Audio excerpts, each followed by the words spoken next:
Welcome to Sports Talk at the tournament tonight from Madison Square Garden in New York City, where South Carolina beat Florida 77-70 to win the NCAA East Regional and advance to the Final Four for the first time in school history. You know, they call this place the world's greatest arena. That's because it has seen a lot of great sporting events and a lot of great acts, and you have to put South Carolina's performance in two games here right up there with some of the best and most unexpected performances that they've had in this arena. First beating Baylor and now turning around and beating the Florida Gators, and in both cases in the regional semifinal and final, the Gamecocks turned up their defensive effort, and that is what helped them carry the day, especially in this victory this afternoon. USC trailed by 7 at halftime.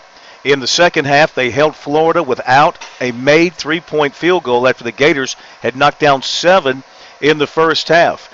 They were contested shots in the first half. They were just going down. The Gamecocks just continued to do that in the second half, and they were able to take the Gators off their marks and hold them to no made three-pointers in the second half. Meantime, Sindarius Thornwell warmed up as the second half went along.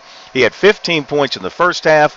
He hit some crucial baskets and free throws in the latter minutes of the second half to finish with 26 points. It was a very tight game in the second half. Neither team could really gain a major advantage until the Gamecocks finally got control of the game in the final couple of minutes. They hit most of their free throws.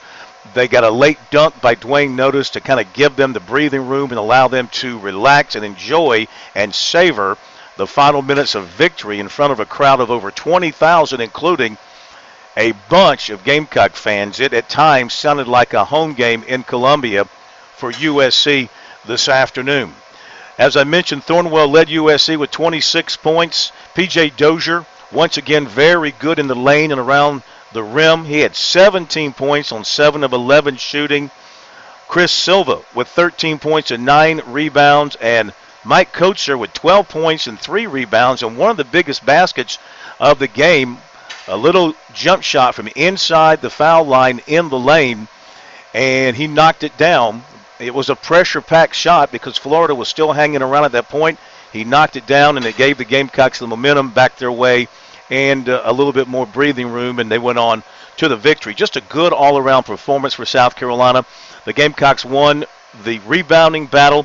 They forced more turnovers, got more points off turnovers, dominated in the paint. So this was no accident today. South Carolina, with the better performance, comes away with the win. The Gamecocks improved to 26-10. They'll be heading out to Glendale, Arizona for the Final Four and will face a number 1 seed, the number 1 seed from the West, Gonzaga, on Saturday. The time to be determined. I know. It is still hard to believe that this team that did not finish the regular season well and was one and done in the SEC tournament is on its way to the Final Four. But the tournament is not necessarily about crowning the best team in the country. It's about crowning the team that plays the best in the 6 possible games you can play to win the national championship, and the Gamecocks are right there. And what a year this continues for us in our state, with Coastal Carolina winning the baseball title, Clemson the football title. If the Gamecocks can win the basketball championship, that means our state will have all 3 trophies and will be defending champions in all 3 sports. And don't forget the USC women still alive for their national championship as well.